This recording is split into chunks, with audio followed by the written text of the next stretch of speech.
Our guide to that route was Jim Puckett, founder of the Basel Action Network, a watchdog group named for the treaty that's supposed to stop rich countries from dumping toxic waste on poor ones.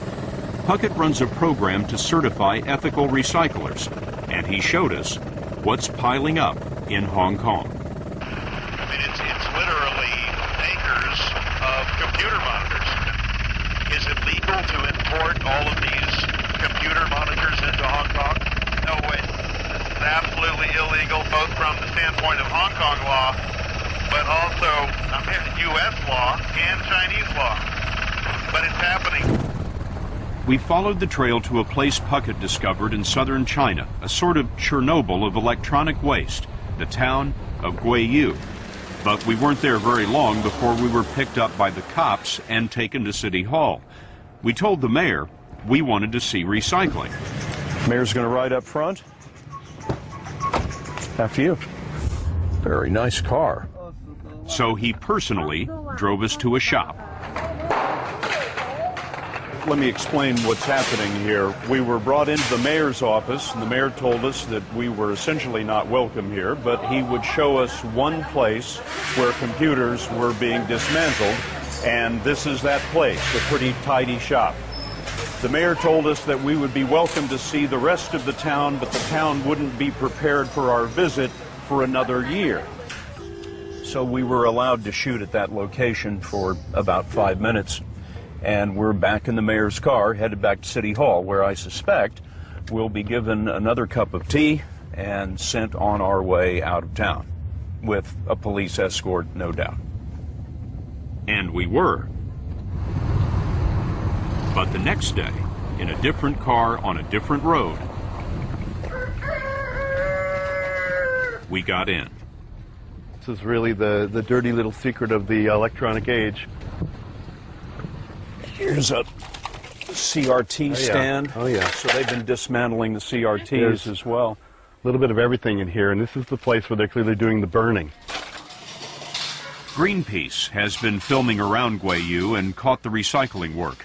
Women were heating circuit boards over a coal fire, pulling out chips and pouring off the lead solder. Men were using what is literally a medieval acid recipe to extract gold. Pollution has ruined the town. Drinking water is trucked in. Oh my goodness! Look at the ash river here. Oh my goodness! It's unbelievably acrid and choking. What are we seeing here? This is an ash river. This is the detritus from burning all this material, and this is what the kids get to play in. After a few minutes in the real recycling area, we were jumped. Several men struggled for our cameras. The mayor hadn't wanted us to see this place, and neither did the businessmen who were profiting from it.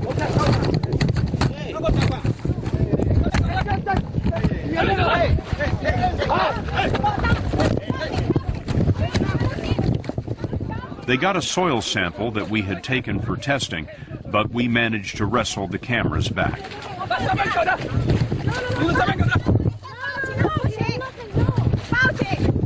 But the question is, what are they afraid of? They're afraid of being found out. This is smuggling. This is illegal. A lot of people are turning a blind eye here.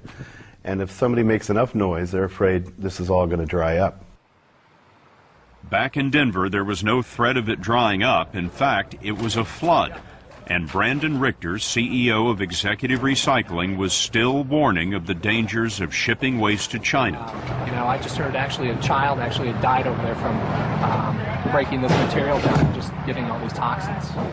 Then we told him we'd tracked his container to Hong Kong. This is a photograph from your yard, the Executive Recycling Yard. We followed this container to Hong Kong. Okay.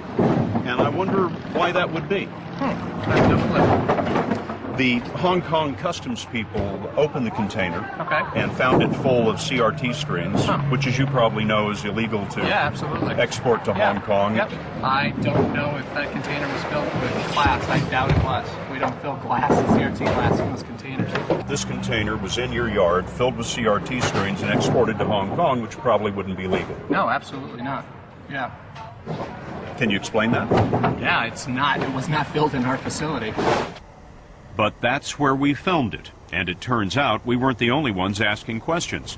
Hong Kong Customs intercepted the container and sent it back to Executive Recycling, Inglewood, Colorado. The contents were listed as waste, cathode ray tubes. U.S. Customs x-rayed the container and found the same thing. We showed Richter the evidence, and later, his lawyer told us that the CRTs were exported under Executive Recycling's name, but without the company's permission. I know this is your job, but unfortunately, you know, when you attack small business owners like this and you don't have all your facts straight, it's unfortunate, you know.